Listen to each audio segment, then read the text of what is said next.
Aurora, oggi siete tornati alla vittoria, avete battuto per 3-0 nel derby l'Argentario, è la prima delle 2 partite che andrete a giocare questa settimana e vedendo quella scatola che hai in mano sei stata premiata come MVP di partita. Quali sono le tue emozioni?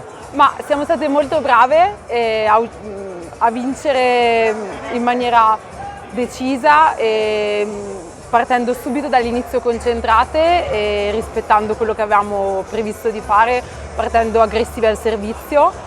È una vittoria molto importante perché è un derby e perché comunque ci dà 3 punti e ci dà tanta fiducia e conferma anche la buona prestazione che avevamo fatto la scorsa partita contro Costa Volpino.